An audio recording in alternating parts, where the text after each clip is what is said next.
Okay, episode 1. Welcome to the All Sweet podcast. I'm Jacinta Jaye. Have you heard of me? I doubt it.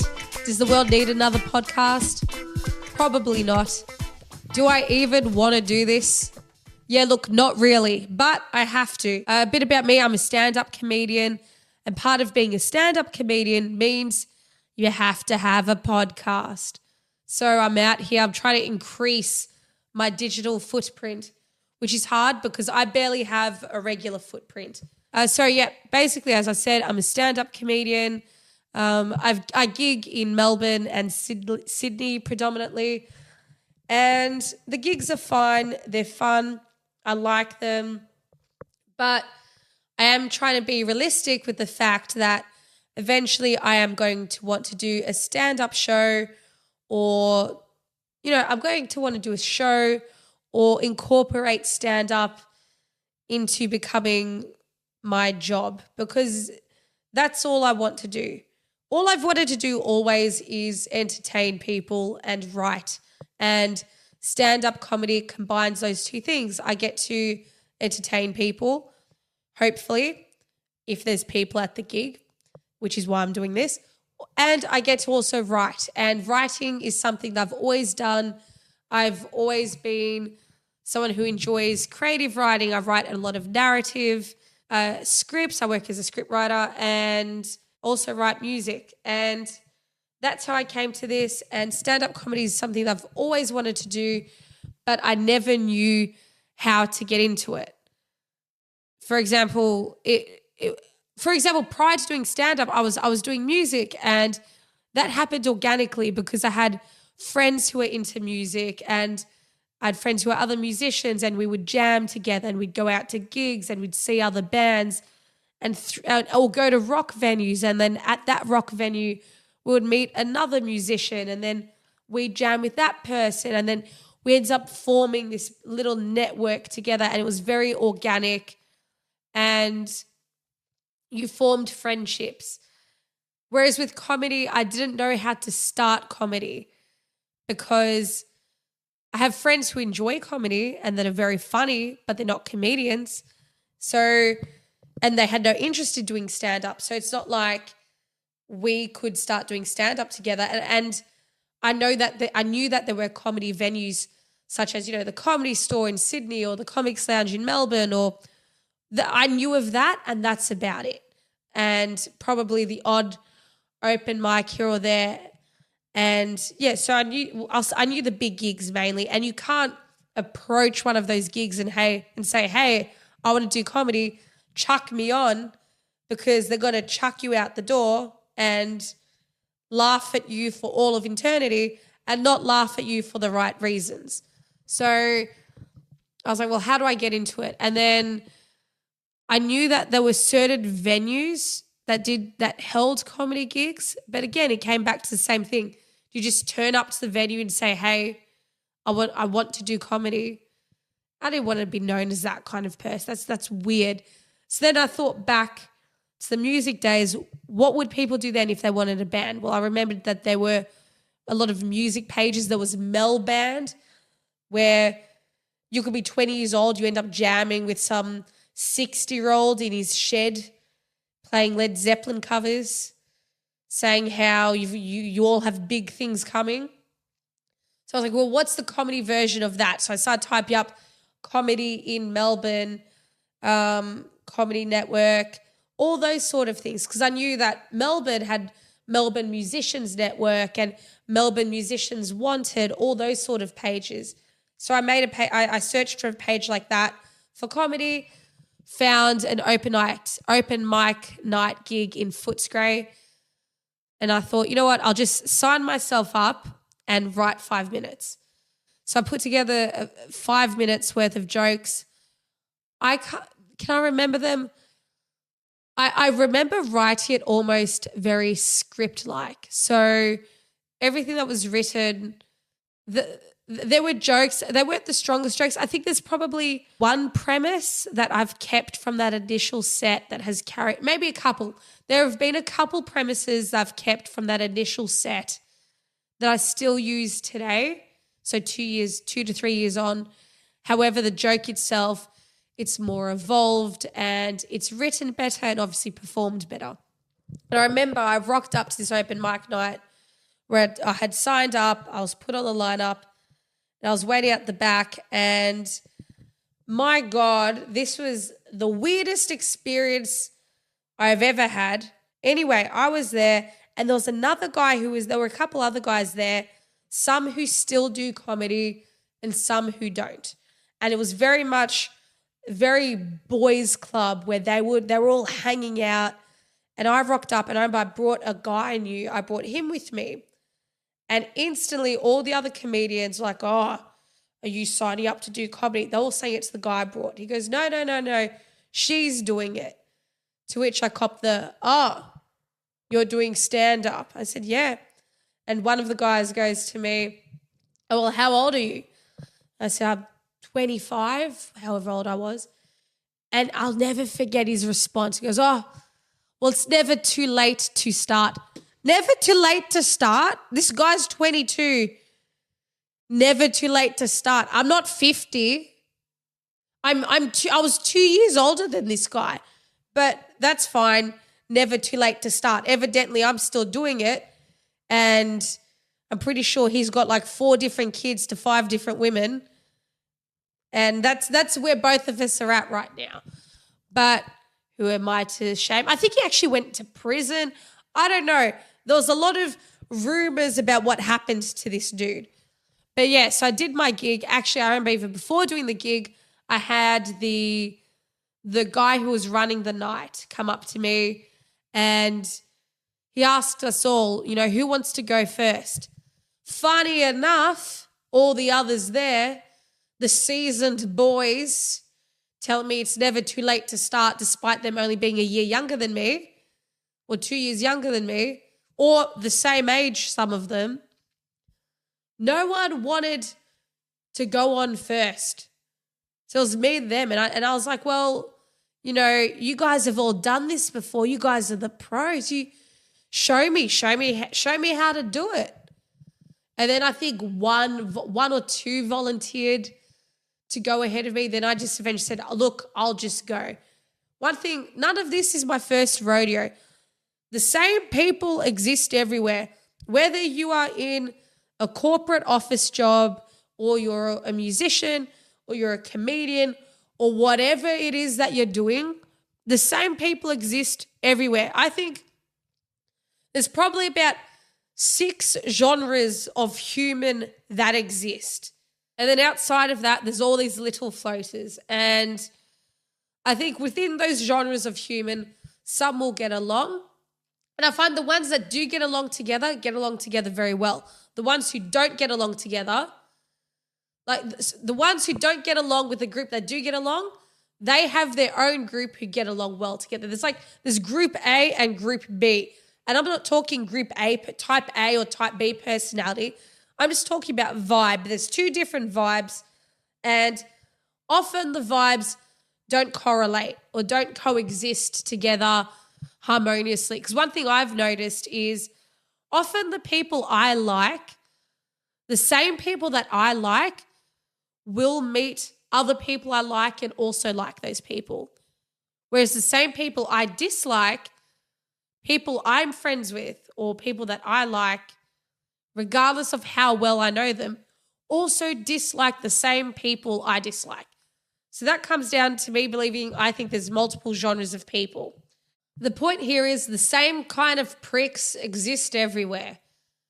And I met and I feel like having done music, I had met a lot of the same type of people that I would come to meet in comedy. Because at the end of the day, it's performing and a certain type of personality gets drawn to performing. And then certain types of people, and that's not to say everyone who does perform should be performing. There's no doubt people who think, man, this chick's garbage, she shouldn't be doing comedy. And that's fine. I probably think you shouldn't be doing it. Actually, to be honest, I don't care. And you know what? The more I think about it, those same people probably don't care about me. Everyone thinks people care about things. No one cares about anything beyond themselves. And I think once you come to realize that, things become a lot easier. And that's what I found hard about starting this podcast, because there was a big part of me that was like, if I do this, people are going to think I'm seeking attention, or they're going to think this, or they're going to think, oh, another thing she's trying to do. Truth is, no one is thinking anything. And if they are, their lives are probably boring and their form of entertainment is someone else. But the point again of what I'm saying is, these guys at that comedy night, I had encountered before. I had encountered that same thing in music, where I would rock up to a gig with a guy and straight away they assume the guy's the musician and the guy's the one who's doing the gig. And so when I got that reception at the first comedy gig I did, I was like, oh, whatever. I've seen this before. The gig ended up getting shut down permanently, because one of the comedians had told a joke that just didn't land well with the venue. To be honest, I think it was a bit of an overreaction from the venue, but who am I to say? Point is, I did my first gig. First gig went well, and then one of the guys there told me about another gig I think that he runs, and then off the back of that, I went to that gig, met more comedians, and then through meeting more comedians, I got more gigs, and it all kind of snowballed from there, and I was able to start gigging regularly. Now, a big reason why I got into comedy is it's something that I've always enjoyed, and it's something, oh God, I feel sick about this, man. I'm just here talking about myself. This is awful. I'll get past this bit and then I'll talk about other things. Oh, man. Oh, how many minutes? 15 minutes. I'm already hating this. You're hating it. Please don't turn off. It'll get good soon. In theory, I would like this to get to a point where people can ask me questions, and it can be a thing that's a bit more interactive and fun, and not just me talking about, I got into comedy because of this reason. As I was saying earlier, I got into comedy because I enjoy fiction writing and thinking, and a lot of comedy is doing that. And when I was doing music, my world became so focused on music, because that's what I was doing every day. I was gigging, and I was in a van with a lot of people, and we're touring, and we're eating a lot of McDonald's, and we're not getting much sleep, and sometimes we're out drinking, and because there's nothing else to do. You're in a van and you're at a venue. That is it. I saw all these countries and I saw nothing at the same time, if that even makes sense. And a lot of musicians I speak to, they say the same thing. You can tour, but you see nothing. You see nothing. Whereas comedy is the total opposite. The amount of times I've gone and done gigs in Sydney, or I've been in a city and I have been bored out of my brains because I have nothing to do all day except for the gig later in the evening. My God, it's been boring. But I think it's also, that probably comes with the thing of, you're not touring, you're just sat. Well, in my case, I'm nowhere near touring level. I probably won't be at that level for a long time, and I will and would like to get there. But at the moment, all I would do is I gig in Melbourne or I gig in Sydney. And when I gig in Sydney, it's me just sitting around until like 8 p.m. where I do the gig, when it's time for me to do the gig. Before then, man, I'm bored. I've been to Paddy's markets so many times, and the difference is, when it came to music touring, your day gets filled up a lot. It fills up with a lot of things because you have to do a sound check, and often for sound check you have to be there at least an hour before the gig. That itself can take anywhere from 10 minutes to 40 minutes depending who your sound technician is. And then you have to allow load-in time. So before you even get to sound check, you have to allow sometimes an additional 10 minutes to half an hour to load your gear out and set it up. And that in itself is a process, especially when you have one member who feels it's beneath them to have to set any gear up or take any gear out. Often the singer, I'm not saying it's the singer, but often it's the singer.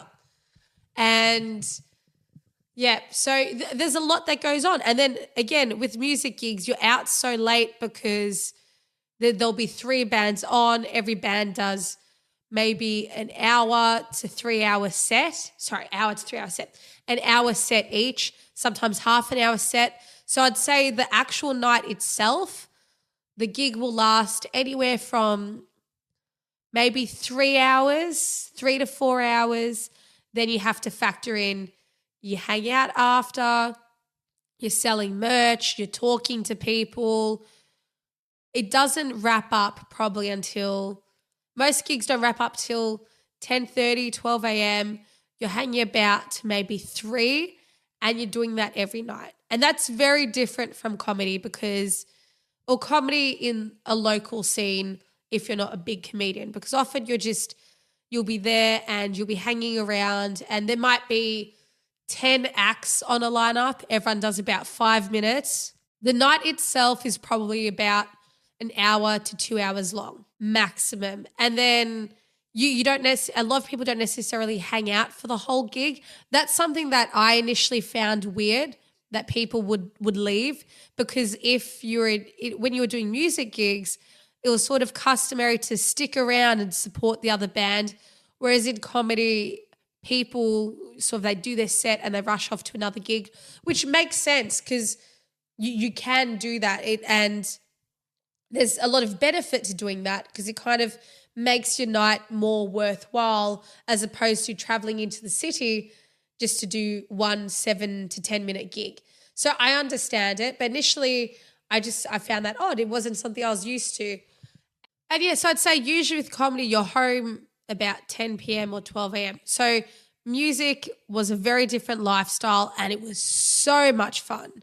I had a lot of fun and it was all consuming because my life was only ever thinking about music and thinking about how the previous gig went and how the next gig's going to go, and thinking about the album or the EP or the next song that we're writing, or thinking strategy of, do you want to do a music video? Do you want to do this? Do I want to even keep doing this?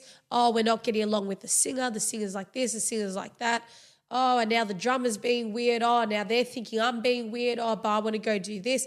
There's a lot of that, and you're dealing with a lot of personalities, whereas comedy, you're just dealing with yourself and other comedians. But largely, you're not necessarily having to rely on those other comedians too much. Like you can exist quite independently if you wish in comedy.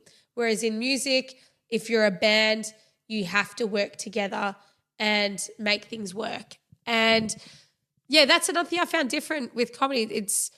I came into it and I always found, there was a lot of bitchiness in the music scene where a lot of people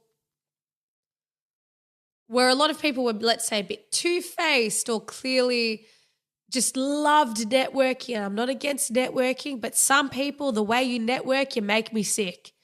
Like, how about the people that network and talk about how they're here to network? That's the first mistake if you're trying to network, is telling people you're trying to network them. I don't want to be in the network of a dude trying to network. I want to be the network of people that I like being around. Because you can think you're going to network all you want, but if you're just a dislikable human, no one's going to want to be around you. You're better off just being genuine and being yourself, and then people see those qualities in you and then decide, you know what, this person's all right. Let's get them on board for something. I want to be around this person more because I like being around them. Whereas instead you get these people like, oh, I'm here to network. I'm here to meet people. No one wants to meet you, man. No one cares. As soon as people feel like, it's kind of like when someone's selling you something. As soon as you feel like you're being sold to, you're not interested because it becomes across disingenuine. And I think ingenuine, I don't know, one of them. But the point is, Yeah, and those same people existed in music and they existed in comedy. And the same people exist everywhere. It was same in the corporate world. Man, there's only like three types of human. I'm convinced. I'm convinced. There's three types of human, and the same prick you see in your corporate job, the same prick you see in your corporate job is the same person you're going to see in your hobby. The same things exist everywhere. The same dramas, the same things. And that just tells me as soon as you put a group of people together, it's not good because there's too many personalities having to work together. It's like if you're cooking a meal, if you put in every single ingredient in the meal, it's not going to work. It's going to be good. There's too many things going on, too many flavors trying to work together, and it's not happening. And that's eventually how it got with music for me. You know, there was all these people working together, only thinking about music, but also only thinking about themselves. And eventually I was like, I'm sick of this, man. I want to do something where I can rely on myself and I'm responsible for my own progress. And, you know, I missed being able to write because it's funny, you're doing something creative, but you're not having the time capacity to actually be creative. So I stepped aside from that and then, like I said, eventually looked into how to get into comedy. And now that I'm in comedy or trying to do comedy, I'm doing this podcast. So I went out and I bought the things. I bought the things that I needed.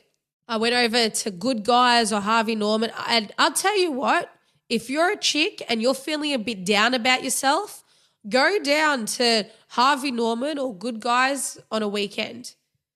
You will never feel more validated than when you go to one of these shops and you walk around the tech section and you have one of those little tech nerds come up to you. Hi, can I help you? Do you need anything? Are you being served? Can I get anything for you? Do you need anything? Oh, if you need any questions, I'm here. Ask me. Look, I know they're doing their job. But in that moment, I became like, you know those dudes who think they're in with the bartender because the bartender smiled at him? That was me. I had all these tech nerds coming up to me, rushing up to me, wanting to help me. I have never felt more wanted in my whole life.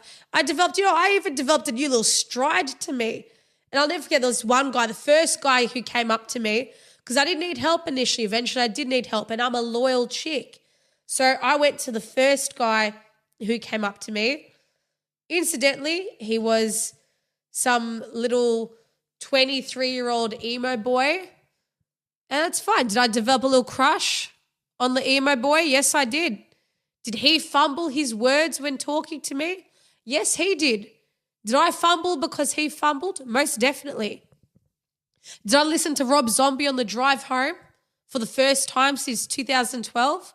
Yes, but that's fine. It's retail therapy in the form of forming retail crushes.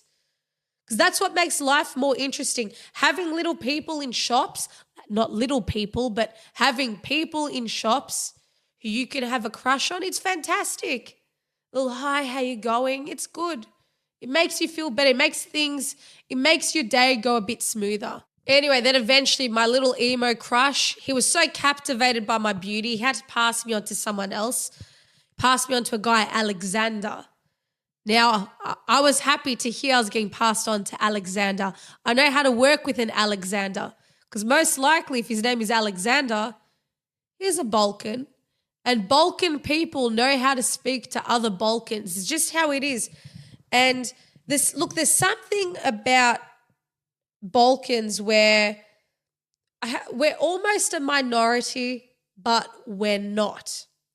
At least where I live. I live in the southeast of Melbourne without getting too specific, but there's not many other Balkan people where I live. So when I do encounter someone else who's like me, there's this element of, oh, there's another one. There's another one here. And yes, Alexander's there serving me and I'm looking at, and Balkans can sniff out other Balkan people in a room. It's not because we smell like roasted peppers. Yes, it might be because the nose is slightly pointier than the norm. Yes, there's a certain arrogance to how Balkan people carry themselves, 100%. But as soon as there's another Balkan person in the shop, we see each other. There's a different level of connection there. And I don't know what it is. Maybe there's something going back. There's something primal that connects us all. And there's a sense of comfort that comes when you find the one other Balkan person in the room. And of course, you have to ask that question. You have to ask, where are you from? And no Balkan person will ever answer that question straight away. They like the dance. It's always the same. It's the, where do you think I'm from? I don't know. I think you might be from where I'm from. Oh, yeah? Well, where are you thinking? Where's that? Oh, you could be, you Serb? I'm Serb. Are you Serb? Nah, I'm Croatia, yeah. What about your dad? Oh, part Serb. Oh, yeah. And then there's this weird click where we start talking a certain way. There's this new swagger to us. We're looking around, everyone else in the shop, I'll get a load of these people. As soon as you found out that Balkan commonality and realize you're related to the same goat, you bond, and it's suddenly you against everyone else in the shop. Anyway, so I took my purchases. I went home. I intended to record that day. I didn't. I intended to record that week, and I didn't. And look, like I said, the podcast, it's not something I necessarily want to do. It's something that I feel like I need to do, and hopefully in time it will become something that I look forward to doing and in turn become something that I want to do. It's become a lot easier to record and do stuff like this since moving to my own place. Like, there's no privacy in a Balkan household. For some reason, everyone is home all the time. No one works. Yet somehow they're the most hardest working people that I know. They work hard at trying to find ways to work less. The main goal is that they can work hard as long as they don't have someone else as their boss.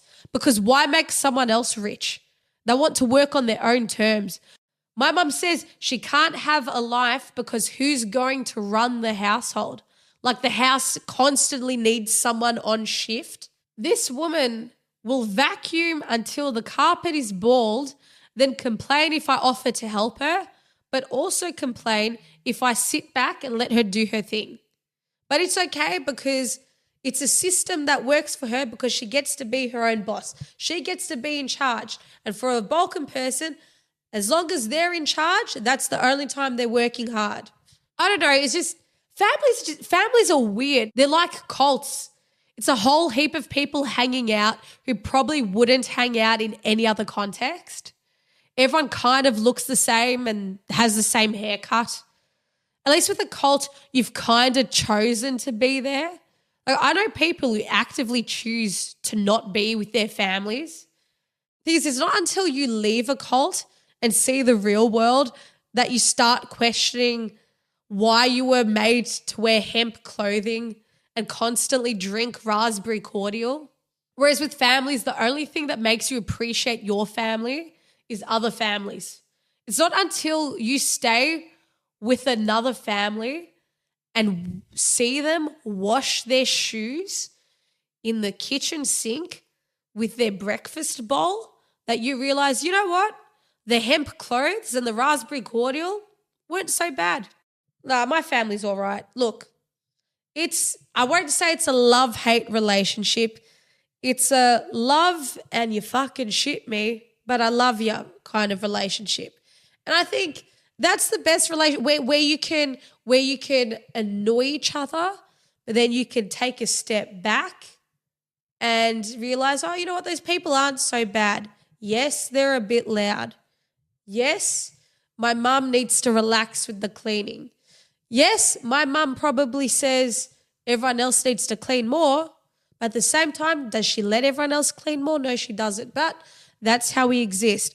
Man, I will say, since moving out, I feel a lot less stressed. I feel at ease with the fact I can do things at my own time and march to my own drum a bit.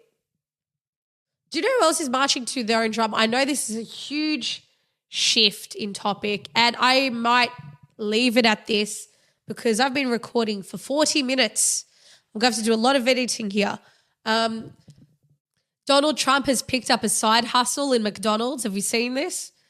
At the ripe old age of 78, he's chucked on an apron, he's handing out fries and hopefully fixing ice cream machines.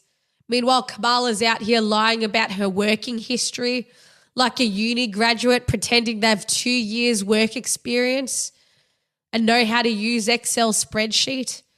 Trump's out here, he's like, she's lied about a few things, but pretending to have worked at Maccas, that's where I draw the line. These politicians, they pick interesting hills to die on.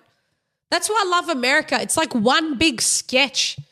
Trump's approach to this whole thing, he's got slogans. He's putting himself among the people in businesses regarded as the cornerstone of America. It's like a 1950s ad campaign. If family-centric sitcoms were still a thing, he'd be on an episode of Happy Days flipping burgers at Arnold's with Richie Cunningham. Man, that's a niche reference. I've got niche and old school with the references here, but given that Trump is, man, he's basically an ancient relic, I felt like I needed to go old school with the references. I'm waiting for McDonald's to have a rebrand and you just see Trump peering through the arches. Oh, man, how long have I been recording? I've been recording 43 minutes. I think I'm gonna cut it here. Hopefully there's some gold in this. Hopefully I don't look back at this video and think, man, I look terrible, and then put this in the unemptied recycle bin in my laptop, where every other remnant of a podcast I've attempted currently sits. It's the graveyard of creative ideas and bad ideas and hopes and dreams. And I never empty it because, maybe I can use one of those files again. I'm never using any of those files ever again. I probably won't even use this podcast. We'll see. I hope I do. Look, this has been episode 1. I would appreciate, not feedback, because I know feedback involves positives and negatives. I don't need to know the negatives just yet. The main goal of this episode was to record and get it out and get it done. And I've done the recording bit. Now I need to do the next bits. Please send me some sort of, whatever. Send me any questions that you'd like me to answer, any topics you'd like me to touch on, just anything. I like chatting to people. I'll probably bring on guests sometimes, but not just yet. I think I just want to get a feeling for this first. But yeah, send through any questions. Send through if you liked what you heard. If you didn't like it, shut the fuck up. I don't need to be made even more depressed than I already am. But yeah, look, it's all sweet. And I hope you enjoyed it. This is episode 1 with Jacinta Jaye on the All Sweet podcast. Thank you so much, guys. Cheers.